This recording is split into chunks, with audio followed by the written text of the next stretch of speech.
Hello and welcome to our platform. Our platform loi soboke swagatam janaisu. Will PGD cutoff 2025 really decrease? 2025 চনত যেটো PGD হৈছিলে এটো cut-off খসাকে Shah পাবনে এই প্ৰশ্নটোৰ উত্তৰ দিব কাৰণে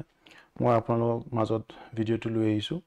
আচ্ছা আমি যদি লক্ষ্য কৰো যে শিফট অৰ্থাৎ আফটাৰনুন শিফট হৈছিলে পৰীক্ষা তাতে টোটাল ক্যান্ডিডেট আছিল 30358 জন অৰ্থাৎ 100% ক্যান্ডিডেট এখিনি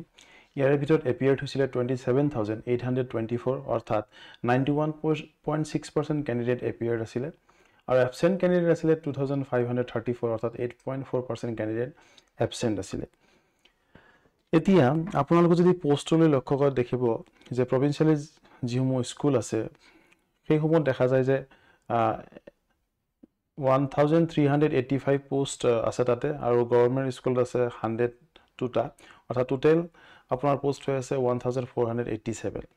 এতিয়া আমি এপিয়াৰ্ড ক্যান্ডিডেটলৈ যদি লক্ষ্য কৰো তেতিয়া দেখিম যে 27824 ক্যান্ডিডেটৰ এগেইনষ্টত 1487 আপোনাৰ পোষ্ট আছে আমি যদি ডিভাইড কৰো তেতিয়া দেখা পাম 18.7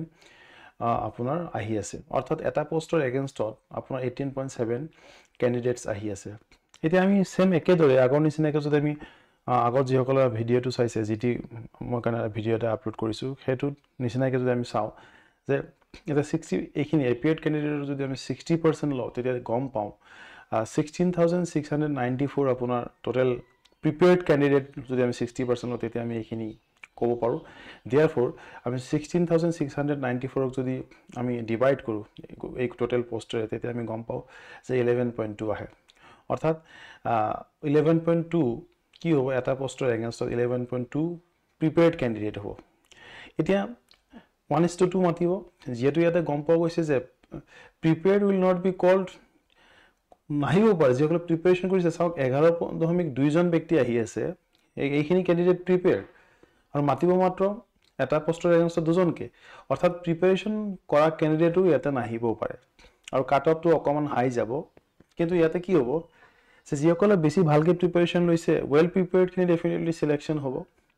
তো আলটিমেটলি মই আগৰ ভিডিওটোত কৈছিলো যে 45% কিন্তু ইয়াতে মই 53% ৰ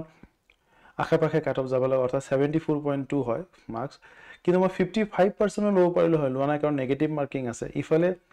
আপোনাৰ কাটঅফটো বহুত লো না যায় কাৰণ number of candidates are higher than post মানে পোস্টতকে নাম্বাৰ অফ ক্যান্ডিডেট বহুত বেছি আছে আৰু প্ৰিপেয়াৰ্ড ক্যান্ডিডেট এখিনি এতিয়া সেই একেই ৰিজন যে আগৰটোৰ ভিডিওটো যদি যিসকল চাইছে যে একেই ৰিজন মই ইয়াতে দিছো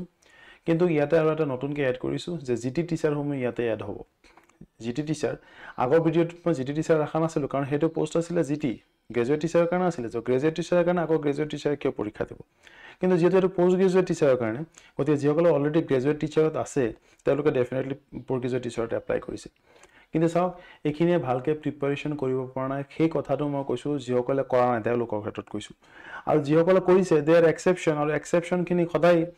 60% এৰ ভিতৰত আহিব দেয়ার অলওয়েজ এক্সেপশনাল তো সেইখিনি সেই 60% ত কমাই যাব গতিকে আলটিমেটলি মই এটো ক'ব খুজিছো যে 74.2 অথবা 75 ৰ ওপৰ যিসকল আছে তেওঁলোকে নিশ্চয় সিলেকশন হ'বলৈ পোষ্ট গ্ৰেজুৱেট টিচাৰত এজ এ হোল মই গোটেই আৰ্টস কমাৰ্চ সায়েন্স গোটেইখিনি ইয়াতে কমাই লৈছো so again this is an hypothetical calculation আৰু আপোনালোকক ধন্যবাদ জ্ঞাপন কৰিছো এই ভিডিওটো চোৱাৰ কাৰণে থ্যাংক ইউ